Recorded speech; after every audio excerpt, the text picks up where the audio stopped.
Okay mga kaibigan, ito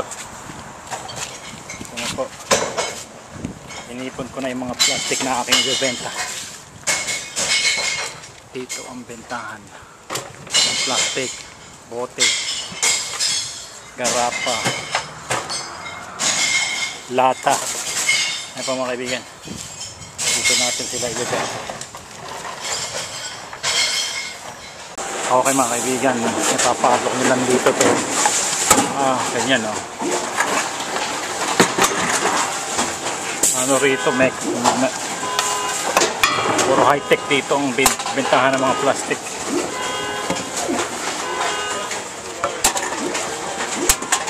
Yun. Ayun o.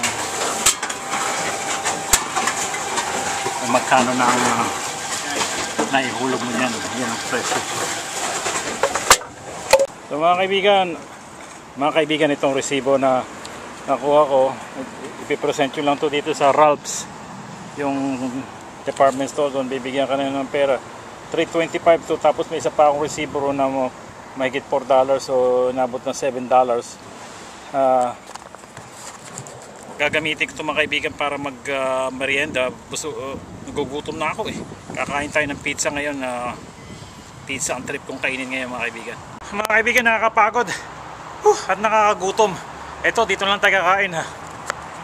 Sa Shakey's Pizza Parlor, marami itong branches sa Maynila mga kaibigan.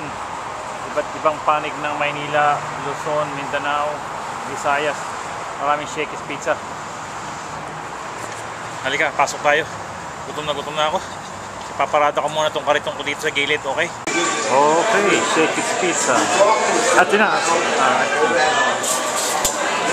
Alright, ito mga pagkain na dito.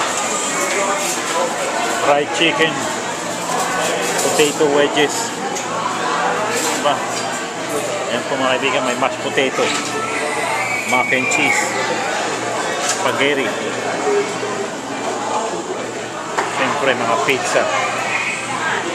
Ayan, looks good. Mga kaibigan po, pizza. Ayan po mga kaibigan.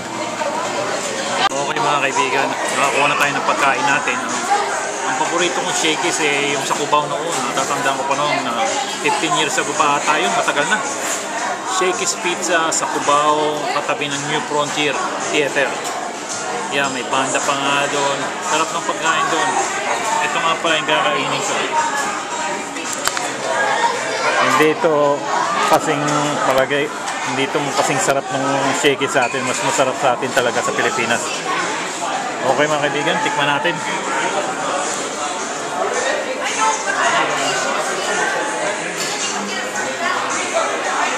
Pwede na rin.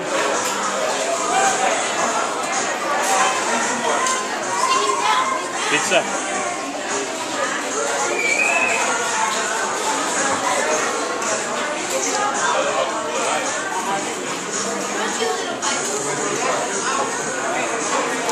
Hanggang dito na lang mga kaibigan. Sana nag-enjoy kayo sa video ko, okay? Thank you.